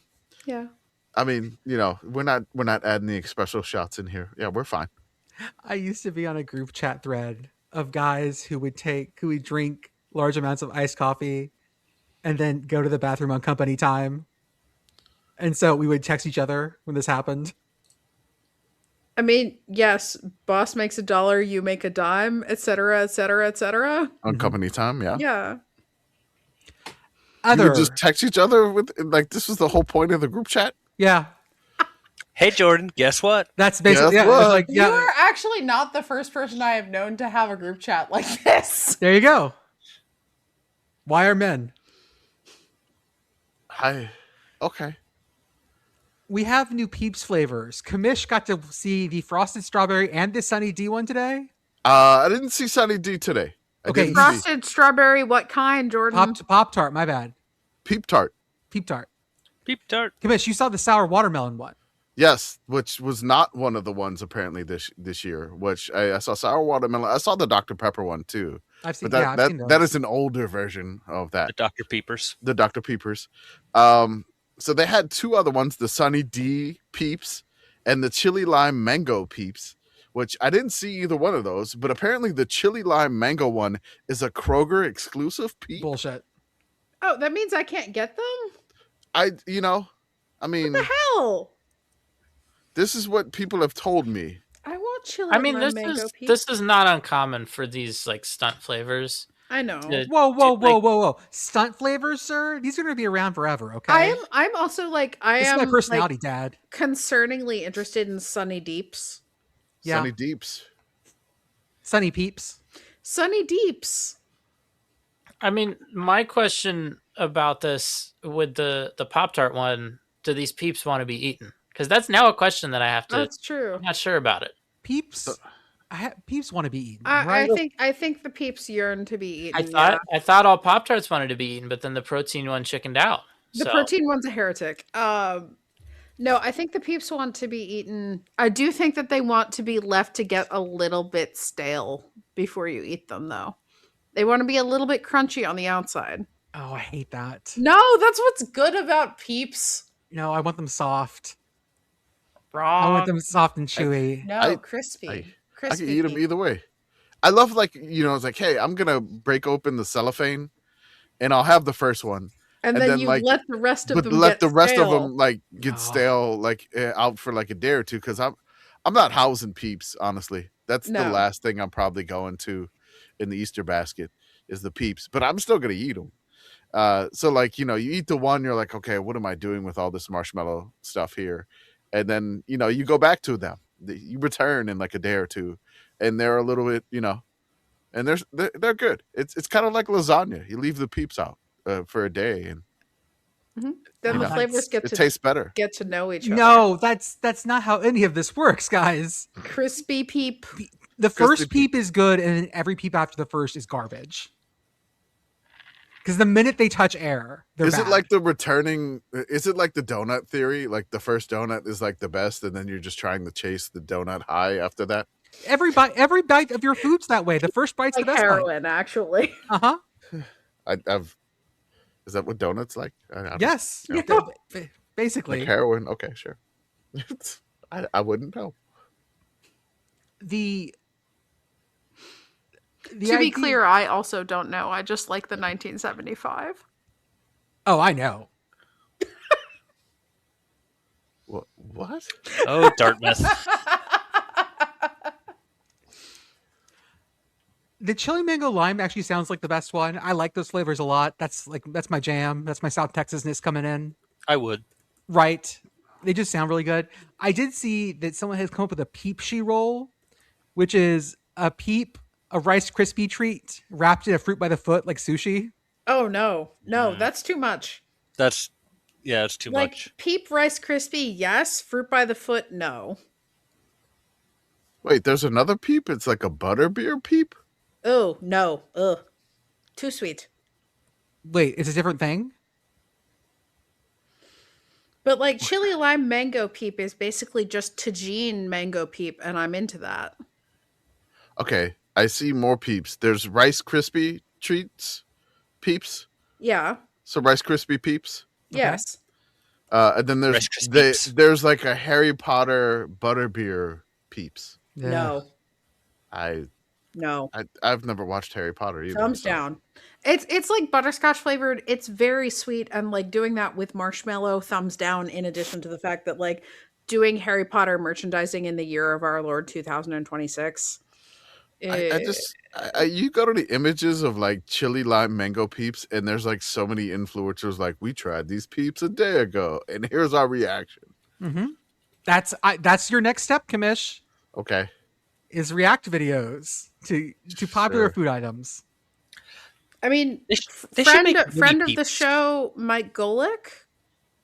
Yeah, Yeah. but he does it from his car seat. That's his. I like that. Yeah, okay, but like I would like to know what he has to think about the peeps. Oh, I absolutely. Oh, I everybody assume. tagged him, and he's like, "Thank you to Harry Lyles for letting me know of these." He's So on we're, the case. We're gonna know what he's gonna think about. He's peeps. on the Okay. case of the peep tarts.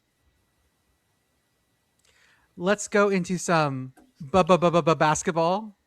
Da-na-na-na-na-na-na. Give me the ball 'Cause because I'm gonna dunk it. Yeah. Woo! Look The at that. We sun- don't need a soundboard. The Sun Belt Yeah. had a 6-way tie for second place. Normally, Praise the sun. that would be bad enough, but the Sun Belt's conference tournament setup is the Gauntlet, Right. which means that one second place team has to play 2 games to win.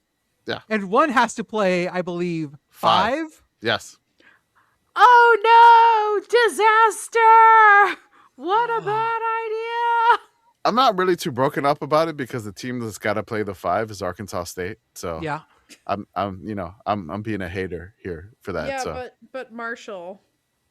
yeah, but Marshall's second. That's Yeah, but Beth Beth would be mad about that if she Beth was would be here. mad about that part. Yes. So Yes. So ULM needs to win 7 games in 7 days. That's right. I did a video of this. I'm like, do I need to do an updated version of it? I did that last year. The original's from last year, right? Yeah, from last year when ULM was at the end of the gauntlet again at the bottom of the Sun Belt. They're back at the bottom of the Sun Belt. They're even worse this year. And they had a new coach this year. It's great. ULM is doing great in basketball. Water skiing is y'all's sport. Yeah, sure. That's it. That's about it. Women's basketball was okay last year, but I don't know how they're doing this year. They made a postseason tournament and made it to like the Final Four of the women's CIT or CBI or whatever. The So it was WBI. one of those. I remember It this. was one of those. Yeah, they had a good run. Like we said earlier, it is March, which means that it is almost time for conference tournaments to begin. Mhm. Yeah. Which means that we're going to switch over to some basketball coverage on our always basketball coverage on our Sickos CBB accounts. So follow us there. Some stuff will go over to the main account, but we don't want to flood you with all basketball stuff all the time on main when that's not what you signed up for. We have Sicko CBB on Twitter and on Blue Sky. But also, this is March. It is March. It is March. Yeah. So it's basketball all the time, whether you want it or not. And I'm a Pitt fan, so I really don't want it, but it's still here. Which of us has the worst basketball team? It's got to be me. I haven't ever thought about UNT basketball, so No, I'm talking about Dartmouth basketball. Oh yeah, that's worse. Because Because Dartmouth like- didn't make the Ivy tournament. and like Nebraska ball is actually a going concern this year, and like Yeah. not a meme. Like Oh, actually a basketball going is concern. by far the best. No, by far the yeah, best. Yeah. yeah, like actually a going concern. Nebraska ball, Yeah. I mean, the they still- Indiana football of basketball. Can they win a tournament game this year? yeah, So, they go still for have never won an NCAA tournament game, but they have won the crown and they've won the NIT. Shout out also to Miami, Ohio. Well, okay, Yeah. so like I will say this right now. Miami, Ohio doesn't get in. I'm going to be screaming from every public platform we have. They are still, are they still undefeated? Yes. Yeah. Now they came very close the other night. Okay, 29, but like 29 the and last time I remember a college basketball team not losing a game was Kentucky doing this. Like you gotta put them in. There was what was that? Was it like Wichita State that did this? Yeah. Almost did it. Gonzaga almost did it. Mhm. I'm not sure the last team to actually go undefeated, including the tournament, right? Because all of Indiana. those teams did. Okay, was it in Indiana? It was Indiana. Wow, that's crazy. Indiana is the most recent football team to go undefeated and the most recent basketball team to go Yeah, the undefeated. last undefeated national champion in basketball was the 75-76 Indiana Hoosiers. Yeah. Man, and I feel like that was long enough ago that they didn't play like the full NCAA tournament that they do now. They played 32 games. So No, Massey- it's definitely impressive. It's just yeah, it's not If a big want tournament. to Yeah. find a reason to talk down on a team that I don't think any of us were alive for, No, I was not allowed for that. No. then we can say that they didn't have as big of an NCAA tournament. Now- But the one thing I will say about the MAC is that the MAC I feel like usually is very uneven, right? Like some of these conferences, the teams are grouped pretty close together where it's like, oh, these are all kind of okay teams. The MAC, I feel like every year there's like one or two teams where it's really a battle in the MAC tournament who's going to go to March Madness, right? Like it's always like there are a couple teams that have been kind of better than the rest of the league.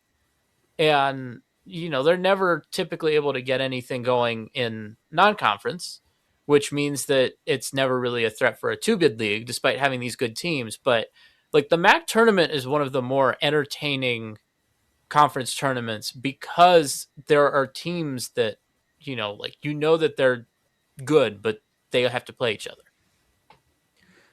Kamish, according to Massey, ULM is the worst of all our teams. Yeah, they're not great this year at all. Uh, I remember celebrating their fourth win because it made them 4-20. mhm. Oh, And hell I, yeah. I think they're like 4-27 now. How's They are UNO fortunate. doing? UNO was hovering around 500. They were third in the Southland. They knocked off Stephen F. Austin from Stephen F. Austin's 12-game winning streak, and UNO went on the road to Nacogdoches and did that. So I don't know. They're going to be pretty solid. They're 14-16. They are tied for third in the Southland Conference, compared to last year when UNO only won, I think, 3 or 4 games the entire year.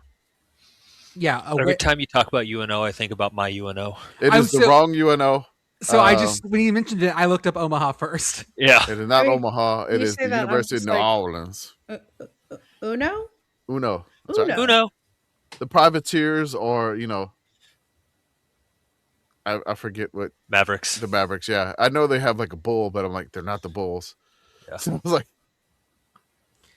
but yeah, UNO is much better under Master P's leadership of running the basketball program. So he's not the coach, but still. I do want to give credit to Mississippi Valley State. They won a second game. Woo! A second They did. conference game.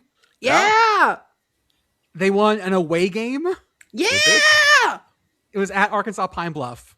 Oh, not good. Still counts. Wait, Pine Bluff is 9-7 in conference. Mississippi Valley State is 3-27. ULM is 4-27. If you want to know who would beat them, each other, they already played in ULM 1. Hey. So ULM has that going for them at least. It was 66-52 ULM 1. Before Mississippi Valley State beat Texas Southern on the 21st of February, their last win was in November over Mississippi Women's College. Oh my They God. have men's teams there. I mean, obviously, But yes. they've I'm just- gotten all 5 guys at Mississippi Women's College to play basketball. Mm-hmm. Yeah. Just can you give me an over under on the attendance for ULM versus Mississippi Valley State? In The Monroe, capacity in Monroe, the capacity of the stadium is about 9 to 9,500. oh, it's got to be like 999. Okay. 500. Based on what you mentioned about the record earlier, I'm going to say 420. Hopeful. Could you repeat the question? Okay. What was the over under? Give me an over under of the attendance between ULM versus the Mississippi Valley State in Monroe. Stadium capacity in Monroe is about 9,000 to 9,500. 250. Okay. Yeah, it was 938. Oh, Okay. damn. I was close, but You went were close. over. If we're doing Yeah. this by Price is Right rules. Yeah. Okay. Yeah. That's Oh, rough, champ. Yeah, not good. I'm trying to see what other teams. Oh man, St. Francis is below ULM, and St. Francis just went to the tournament. St. Francis Yeah. is not having a great year. Well, I mean, they're going to no D3. party in so- Loretto tonight. They're going to D3, so like everybody kind of left in advance. Like nobody stayed behind. Okay, race car stuff I don't understand. Fox gave Jameis Winston a mic before the IndyCar race, and he gave. I'm sorry. Who did you say Oh, that? How sorry, did you say the name? Jameis. Jameis. Why did I say Like, that way? that's not the race car name. That's the yeah, name I would you- assume you would you know and know have heard of. That I know. is. I was sounding it out as I was reading it. Sorry, and I Man. got sounded it out wrong. Okay. He gave a driver a hype speech despite clearly having never heard of him. Can we Yeah. play it? Yep. let me get it. It's long. It's long. Oh, okay. Okay. I'm gonna say that you can find it online if you want to hear the full thing. But Oh yeah, I mean- 2 minutes. yeah, no, he kept going. And so, Oh. are you familiar with the concept of a grid walk? Yes. Yes. yeah. It happened.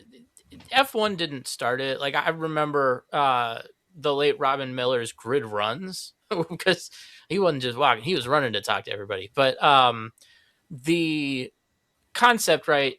The race is going to start. The cars are sitting on the grid, ready to go, and someone from the TV channel is just walking around interviewing people.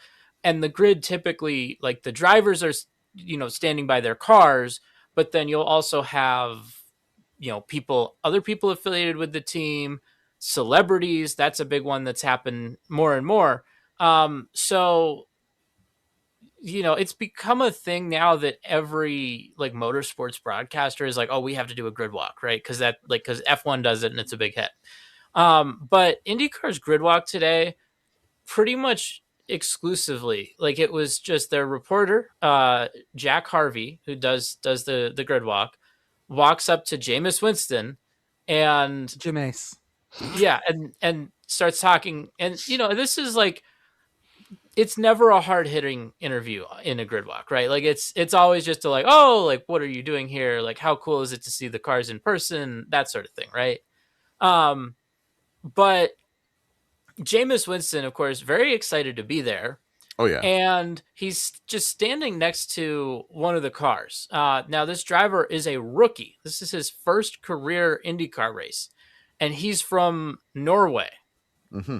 And so, the IndyCar reporter like kind of points this out to Jameis Winston, like, hey, you're standing next to this guy's car, and like, here's a little bit about like he's a rookie from Norway. This is his first race, and then like hands Jameis Winston the microphone.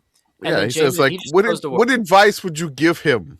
Yeah, in his first race, he gave a whole like Jameis Winston style hype speech to.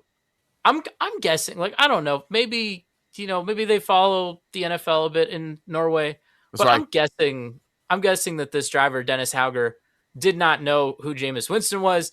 Oh, guaranteed. I'm pretty sure that Jameis Winston had never heard of Dennis Hauger before this.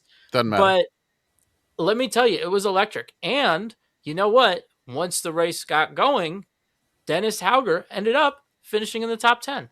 So I got to say, I think it worked. And then shout out to Fox. So Fox had the doubleheader today. They had both an IndyCar race and then a NASCAR race. And so they had Jameis Winston for the IndyCar race. Guess who they had for the grid walk for the NASCAR race? Who? One of their own broadcasters, RG3. So, okay. Like Fox, man, I got to give them credit. I didn't know that they had game like that. I want to say I listened to the beginning of the Jameis thing, and the first thing he said to the driver on what he would say is like, age ain't nothing but a number. You were built for this. Okay. Yeah. Sure. Welcome to America. Welcome to America. I'm going to quote an Aaliyah song. This is what it's like before every race. And then we had, I don't even know this reference here. So what happened in the race? So basically what happened in this, this is what Joey had to say here. So there was a situation in a NASCAR race today where one of the drivers, I can't remember what the name of the driver, he got sick or he was like feeling ill in the car and he wasn't able to make it. So basically what they asked him was, hey, are you able to drive the car? If he has to leave, we'll just switch drivers. Are you able to get in the car and drive? So who is this other person? So the other person is Matt Snyder. Matt Snyder is... That would be Myatt Snyder. Myatt Snyder, I'm sorry. Jesus Christ. Yeah, that's great. Sorry, Myatt. It's not your fault Myatt. that your name is Myatt, but also Jesus Christ. Continue. Well, okay, so like this sort of thing happens, right? In races. Like it's not uncommon. I feel like I see this like probably about once a year or so. Happens, yeah, I recall like Jeff Gordon having some sort of injury and having somebody come in for him. Like you do the Chinese fire drill, somebody comes in for you. That's normal. The thing Brad that's not normal. Brad Keselowski this weekend, like he's still using a cane when he walks around, but he is driving. So he is like all of these races, he's had someone on standby. So he broke his leg in the off season. It was on a skiing trip, but he just like slipped on ice. Like he wasn't on skis when he broke his leg. It's great if you see it. Like he has his sponsor wrap the cane. Like it's great. But I mean, as someone who has eaten it on ice twice in the last month, same. Like so, like he's had a driver on standby for all of these races so far in case like he's like, okay, like this is too much for me with the broken leg. I think really the only reason that I think this got brought up here was just that like it's a pretty random pull for Myatt Snyder to be the guy. Like it's a very much just a situation of like, oh, I hadn't heard about him in a minute. Like I didn't know that was what he was up to. So he hadn't driven since 2022, right? in a race. Yeah, I think he might have had like one-offs here or there, but yeah, he hasn't been full-time in a bit. So Joey wanted to say, like, imagine Alabama's quarterback goes down and the Tide bring in a former D2 quarterback who is working as a PA announcer for the ESPN broadcast, and that's basically what happened to Hendrick Motorsports today. A lot of the replies were just like, that's how Ricky Bobby got his start. Oh, his name actually is Myatt. I thought you were making fun of me for my No, Jamil thing. it is Myatt.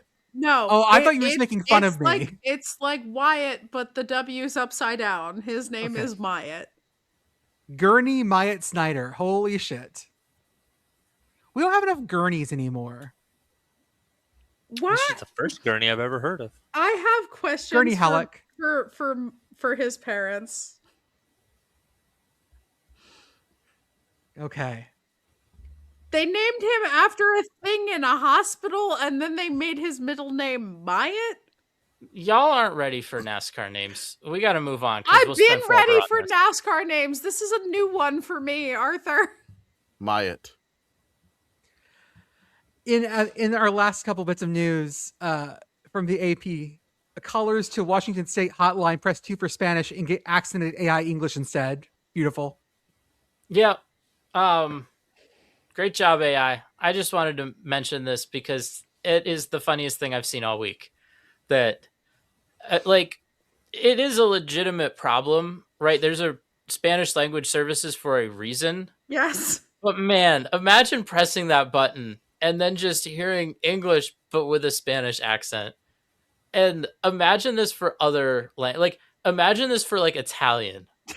I assume it's just loud accented. Yeah. It was just, they just threw an accent on it. I have a problem with my bill. Mamma mia! Mm-hmm. Exactly right. Oh, that's a Somehow spicy you bill. know that the phone is like making the pinched hand gesture at you. Oh, yeah. It says it out loud. I'm doing this.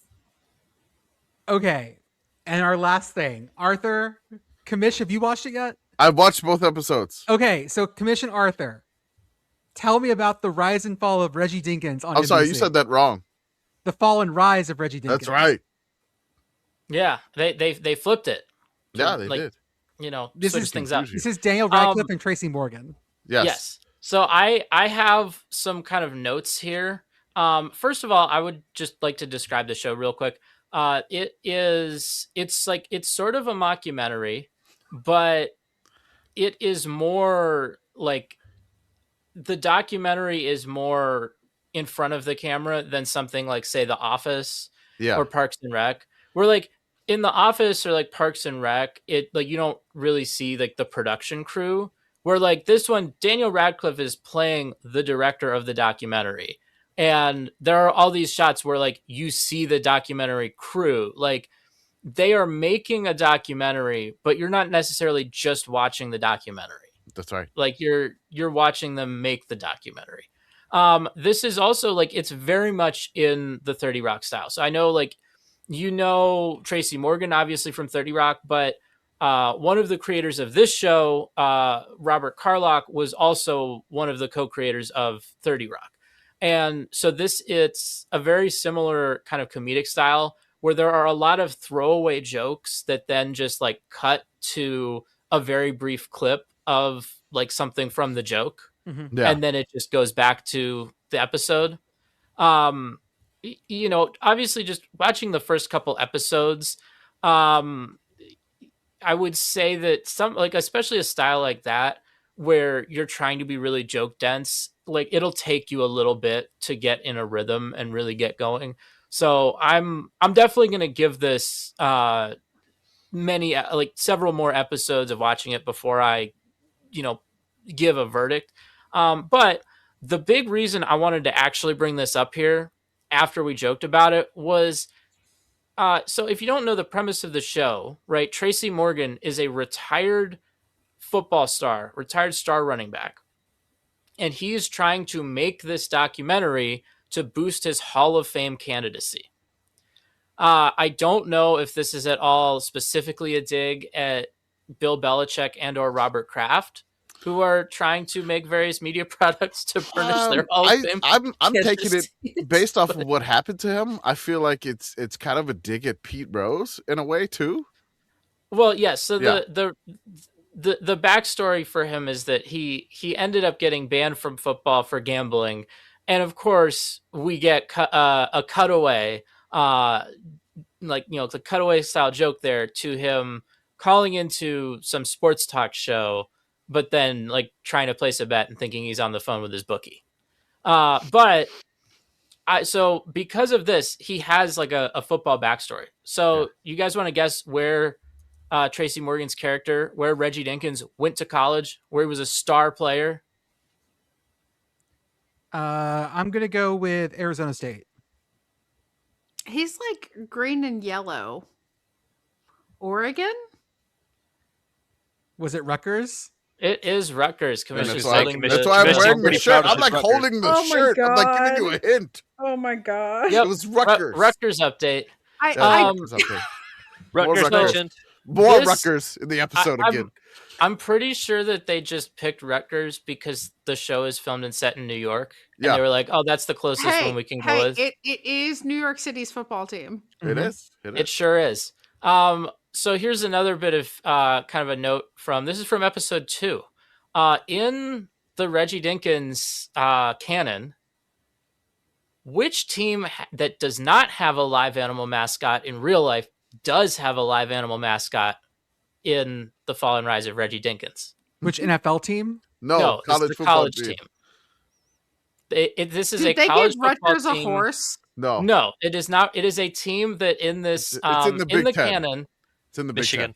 Ten. Rutgers played this team. Yeah. This was Reggie Dinkins' breakout game came against this team. Yeah. But it turns out there was something going on with this team's live animal mascot. Yeah, Michigan? but they don't have a live animal mascot. Does Maryland have a live turtle? No, No. Did they give Penn State like a fucking They- mountain lion? that's it. They, Yeah, they did. Oh Yes. my god. I have to watch this. Okay. I asked Obnoxiously Fit Boyfriend if he was willing to watch the first episode of the show, and he said no. I'm gonna have to bully him about it now. It was there was a joke in there because he didn't know what Nittany meant, and then he saw the lion and he said Nittany means large. Nobody knows what Nittany means. It's provocative. It's so- It gets the people going. So they made a joke about that, and I found that pretty great. Yeah, if you are like wondering about this, the one thing I'll say, like, I've seen a lot of people saying like I can only see Tracy Morgan as Tracy Jordan. Like, this is a very Tracy Jordan character. Yeah, this could go. Yeah, Okay, so it's the same kind of character. it has. I will say it has potential. Like it's got. Like after the first 2 episodes, I'm like, okay, they laid the groundwork really well, and I feel like this it has the potential, has some really good potential. Yeah.